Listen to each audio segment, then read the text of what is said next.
I've reviewed a lot of ThinkPads on my channel. This one here is the Lenovo ThinkPad P16s. This is the AMD model. It does come in Intel as well. This is the AMD model, brand new for 2023, going in 2024. There are some interesting features with this one. As you can see here, it has a beautiful screen. Hopefully it's captured on camera.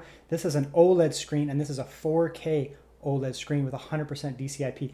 Fantastic screen on this laptop, really moving this laptop towards creators because of what it has inside, because of the screen that it has on it, its performance, its battery efficiency. Because it's a ThinkPad, it does appeal towards business professionals, and because it does have that 7840U processor, same processor that's in the ROG Ally and the Lenovo Legion Go, it comes with the 780M graphics, making this into a gaming laptop. Doesn't have a dedicated GPU, but the 780M is capable of playing literally any AAA game that is out right now with reasonable settings. This one here also does appeal towards creators because it comes decked with 64 gigabytes of RAM. Fantastic. Awesome CPU for things like video editing, graphic design. So it is quite premium, very, very light despite the fact that it's a 16-inch laptop. Beautiful screen, ThinkPad keyboard, ThinkPad design. Interior is quite good. So let's jump into it. We're gonna do my full review here. I've been using this for 3 weeks straight as my daily driver, and let me tell you, it's a fantastic laptop. Okay, so let's have a look at the device here. I'm just gonna use the American website, even though I'm Canadian, just because it's probably easier for everyone to translate from US dollars. So I got mine not directly from Lenovo, but I got it from eBay, it was actually a really good price. But the prices here actually, it looks like they're on sale, and they're really not that bad, to be honest. There's a lot of different options here though. Like for example, you see they have door busters. Things change all the time, so it's hard, but you can see there's these two door busters here that have the OLED model, and these are actually a pretty good price. So this is the model I have here, 7840U with 64 gigabytes of soldered memory. Very, very fast though. 1 terabyte SSD, which you can swap your own. You do get that 4K screen there, and then all the other features there. These are basically exactly the same. However, the big difference here is just RAM, so 32 versus 64. And of course, you can obviously spec these out. For example, go with the Ryzen 5 instead of Ryzen 7, if that's something you care about. RAM, looks like for the builder, you can only do 32 or 16, which is interesting. Lots of different storage here. I'd probably just do it on your own because that's really expensive. The OLED here adds 339 from these different IPS screens. I don't really like these two IPS screens. This one over here is actually a pretty good IPS screen. The resolution's a little low, but the colors in that are good. Technically, I mean, it's going to be cheaper to just go this route. Lenovo does have some different things on their website here. So this is a doorbuster, which is a pretty good price. It's more than I paid, but again, I got mine basically open box, which was nice. And reasonable price here. If you're a student, you can get student discounts. There are other coupons that Lenovo has on their website, and they have like cash back in that too. So regardless of what other combinations you get here, I would definitely go with that OLED screen because that is a beautiful, beautiful screen and a major draw to this laptop here. Let's get our first look at the laptop. So obviously it's a ThinkPad. It's going to have ThinkPad design. It's not that kind of rubberized texture of the older ThinkPads. It's a little bit plasticky, but it does have a soft touch to it. You can see here I've been using this for like 3 weeks. It does have some fingerprints on it, but it's not terrible. It's not a fingerprint magnet, but it does get fingerprints, so that's going to be. The bottom of the laptop here is also plastic. You can see here, it does get a little bit of fingerprints. So it is plastic, but it's a very high quality plastic. There are cheap plastic laptops, and then there are nice plastic laptops. This is a nicer plastic laptop, very, very sturdy. That does keep the weight down. So this laptop weighs relatively little despite how large it is. If it was all metal, it would weigh quite a bit more, probably an extra pound or so. You get good I/O on this laptop. Left side here, you get RJ45. You get 2 USB-C, one of them being Thunderbolt 4. You get HDMI, USB-A headphones. So great ports on the left there, nothing on the back. Right side here, not too much, but you do get a USB-A and a Kensington lock slot and an exhaust out. So pretty good ports overall, 2 USB-A, 2 USB-C with Thunderbolt, RJ45, HDMI. So really all the ports you're gonna need on a laptop. Okay, let's get a quick weight on the laptop. It's surprisingly light for its size. It's a 16-inch laptop, but there's a little bit of plastic in it, even though it's premium plastic. So that does keep the weight down. So 1,800 grams, that's going to put you under 4 pounds, basically, or right around 4 pounds. I've already been inside this laptop once before, but it's very, very easy to get into. You basically have all lock screws, so the screws are not going to fall out. They're basically have a washer on the back so that they're not going to pop out and you're not going to lose them. So you just basically take out all the screws here. Very, very easy. Phillips head screwdriver, nothing crazy. You do have to make sure that you take these properly because they sometimes will reseat themselves. So don't just reef on it. Once you do that, you're going to want to not pull from the front here because there are some hooks here. You're going to want to unlatch from the back. Otherwise you could break those. So just like that there. Very easy to get inside the laptop. Hinge from the front. You can see there because it does have these kind of hooks here. You don't want to snap those off. So take all your screws out and away you go. You can see here, pretty standard plastic bottom, but a nice premium, firm, sturdy plastic. So it's got some structure here too, so it doesn't feel like, you know, it's going to wobble or anything. Inside the laptop is actually quite good for a business style machine. You can see here we get a really big fan. This 7840U does not run super hot and has a dual heat pipe with a huge fan. So I mean, it's the same CPU that you're going to get inside like an ROG Ally or Legion Go or like some tiny thin little Ultrabooks. So the fact that you get a dual heat pipe with this huge fan is why it runs so cool. And this fan really doesn't need to do much to keep the laptop cool. So you'll see when I get to the part where I do benchmarks and I look at noise, this thing even under maximal load is actually relatively quiet and cool. Very nice to just use this laptop and not have the fans absolutely blaring at you all the time, even though you do have quite a bit of power. So you do get only one storage slot here, M.2 2280. Does have a heatsink over top of it there, nice copper heatsink. Samsung 980 Pro shipped with mine, 1 terabyte OEM version, so underneath that. You do get a cell service WAN slot here, so if you spec that out, you can put in there. You get your antenna, so if that's something you care about, that's fine. This thing does have a gigantic battery for what it is, 86 watt hours. That's huge for a ThinkPad with this chip here, so you get crazy good battery life. You'll see when I get to the battery life thing on this, it's pretty outstanding. So you're gonna get a ton of battery. And it's actually interesting that it keeps the weight down because there's not a lot of like need for huge heavy heat pipes or anything in this because the chip's so efficient. So you do get that very efficient chip, great cooling, massive battery in here, and that's only gonna sip power, so you're gonna get crazy battery life on this. The only negative is not a lot of upgradability. So you only have one NVMe slot here. You do get a WAN slot if need be. Wi-Fi is here. You can see that soldered to the motherboard, non-upgradable. RAM is also soldered to the motherboard, but mine has 64 gigabytes of RAM and it's 6400 megahertz RAM, so irrelevant. I have no problems with soldered RAM as long as there's enough of it. So physically block off the camera. It's not going to be one of those BIOS style ones, so you can block it off. It does have IR, facial unlock. I'm not sure if every model does, but you know, you can spec these out. It does have it. It does have also fingerprint biometrics, so you can use facial unlock or fingerprint biometric scanners. 2 speakers here to give you front firing directly at you, and the speakers you'll find out are pretty good. And because they're in front, pretty directional, and they're not, you know, fantastically loud, but you do get the sound bouncing off. Standard ThinkPad keyboard, nothing different about that trackpad and that there. Then you get your beautiful OLED screen you can see there. And again, you can spec these out slightly differently, but this is just my model here. So let's have a quick look at the keyboard here. It's a standard ThinkPad keyboard. It's kind of the slightly lower profile keycap. So the keycaps themselves are slightly lower profile because it's the S series, but it does have the same feel as any ThinkPad. We'll do a quick typing test here.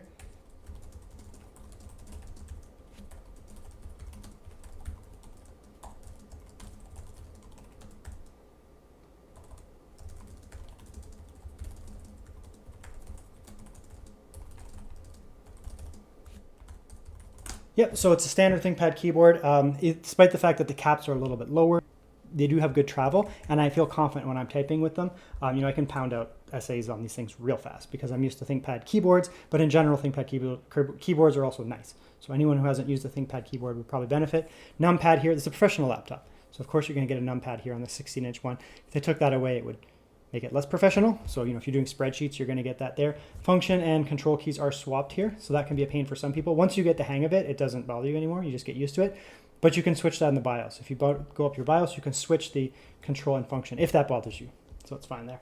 Overall, nice layout. You get all of your function keys embedded here with the alternatives too. So you can go function alt, function escape here to, you know, switch the mode there. So now this is a function key, turn it off, and now it works as the, you know, brightness sliders and volume sliders.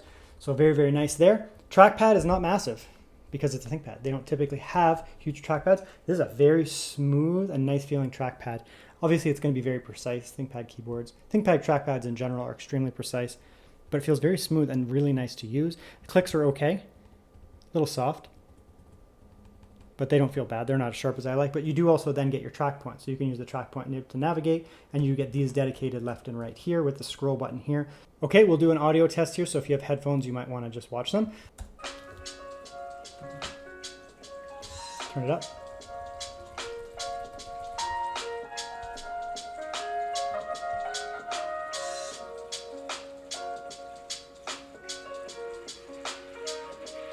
Okay, so that's the audio test there. They get fairly loud, 80, not super, super loud. However, there is different software you can use to really boost up the audio. If you use FX Sound, if you use an equalizer program, you can actually bring everything up, all the sliders up, and it becomes quite a bit louder, which I've done. And then you can tweak it a little bit more to enhance the bass a little bit. So it actually is pretty good. They're not big speakers in there, so there's not a ton of low-end bass, but there is a little bit of bass. And overall, the speakers can get very loud and sound pretty good. This is a 4K OLED with 100% DCI-P. This has a shockingly good screen. My camera will not do it justice. I will tell you that right now. It struggles with OLEDs. It's just the way that it is. So we can see here, the camera's not going to do it justice, but we can see here, I mean, we have absolute blacks here. This is an OLED screen. It's a non-glossy OLED, so you do get a little bit of anti-reflectivity, but it's not aggressively anti-reflective. Some of them, you can almost see like a film on them when they're anti-reflective. So this is really an outstanding screen. I recently did the T14 and the P16s, which also have OLED screens. I believe they're basically the same screen, just smaller. They're outstanding screens here on these Lenovo's with the OLEDs. They're not glossy like some brands, so there's not a lot of reflectivity too. Because it's a professional laptop, you don't want too much reflectivity because you might be working in a bright space. Like the camera doesn't do it justice. This is incredibly vibrant. It's just a beautiful OLED screen. It is only a 60 hertz refresh rate screen, so if you're doing gaming and things like that. But I mean, if it's got a 780M, you're probably not doing heavy gaming on it. I do prefer higher refresh rates even for desktop uses, like 120 hertz. But I mean, the price buy-in at this laptop for this beautiful screen here, this 4K screen, I'd say it's fine, to be honest. I prefer a higher refresh rate, but it's fine. Here's another interesting thing here is this laptop is very quiet. So you can do like video exports. I've done lots of video exporting on this 4K, and I'll have this thing sitting on my lap. You could barely hear it, and it does not produce a lot of heat. There's no heat really coming out here. There is air moving out here, but it's not super, super hot. It's just this laptop has a very efficient chip and really good cooling. So it's able to keep things nice and quiet, nice and cool with that CPU, even when doing demanding tasks like Cinebench here. Okay, let's have a look at some benchmarks here. So Cinebench R23, 14,224. Very, very good for such a low power efficient chip. And you can see the temperatures on the right there are just relatively nothing you can see there. Then I did the same run on battery. This is actually my second run here. And you can see that the score does drop down, obviously quite a bit. It goes down, but it's only dropping down to 10,000, which is very impressive that we are on battery and we're still getting over 10,000 on the Cinebench scores on this chip here. And then we're going to look at some battery here. So for some reason, Windows wasn't giving me the battery report, but I just wanted to show it's at 100% there. If we actually look at the wattage draw on the right here, it's negative 8.3. And the minutes there is 621 minutes. That is more than 10 hours. This is idle here with that 4K screen. And we are at 80% brightness. I don't turn my settings way down for these tests. Then 1080p YouTube here, and you can see that we're still getting very, very similar power draw here. It went up a tiny bit where we're just getting just slightly under 10 hours. So if you're just watching YouTube, I mean, you're going to get like 10 hours of battery life.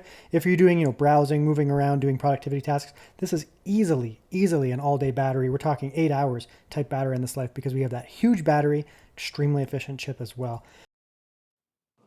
Okay, here's a look at the built-in webcam. I have pretty decent lighting here, and it's got a nice warm tone to it. A lot of times these webcams that are, not the super expensive ones really wash me out and make me look super pale. This one here is slightly towards the warmer side there, and it's not super wide. It's got a decent wideness, but it's not massive or something like that. So when it comes to, business meetings and that, it's nice. It's going to be fully functional for Zoom meetings and business meetings.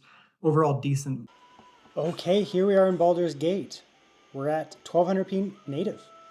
Again, we don't need to use, because we're at 4K, we get that native integer scaling. It looks fantastic. You can see here. Obviously, it doesn't look as good as 4K, obviously, but it doesn't look blurry. We'll put it that way. It just looks like a 1080p image on a 1600p screen, because that's pretty much what's going on here. So this is 1200p on Ultra native. It just shows you how effective this iGPU is. 1080p Ultra. I mean, it's not. The frame rate isn't fantastic, but what we're going to do here now, we're going to come in here, we're going to turn it down to medium. So 1200p native medium. And what's interesting here is that because we are on a 4K screen, 1200p, like I mentioned before, scales perfectly. So it doesn't look blurry. if it was a 1400p screen, 1600p screen going down to 1200p, it would look blurry. This doesn't. It looks like a 1080p screen. 1200p screen is what it looks like. It doesn't look blurry. It just looks less sharp than 4K. But anyways, this is pretty much the most demanding area in the game I found. This like road here. And we're at 1200p medium native. No scaling, nothing. Look at that frame rate. Over 30 on average. You know, turn it up to quality, for example. Still looks the same. I wouldn't go much over that. Like balance is probably as high as I'd go. But even here, you know, there's no shimmers or anything like that. Look at that frame rate, 40 in the most demanding part of the game. When you go indoors and you go to less challenging areas of the game, we'll do one other game, super demanding title here. We are in Resident Evil 4 Remake. We are at favor performance here with just balanced FSR. Game looks great. And we're getting 35 FPS. You can turn down the settings, you can turn up the scaling if need be, if you want. But this game is very well optimized. So the performance you get typically is what you're going to get. And you can see, oh, there's a drop frame there, but that's okay. Probably just loading in some assets. Let's reset and see if it does that again. This is a brand new 2023 demanding title. Right, you can see here.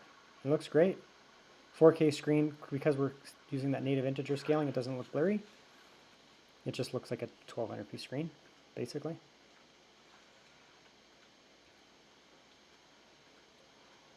So, I mean, that's that. Yeah, there's no point in testing a million games. This is a AAA gaming laptop, this ThinkPad, with just integrated graphics, AMD graphics. Now, you're going to be playing at 1200p for the brand new games, and probably on low to medium settings if you're playing the brand new 2023, 2024 titles at 1200p.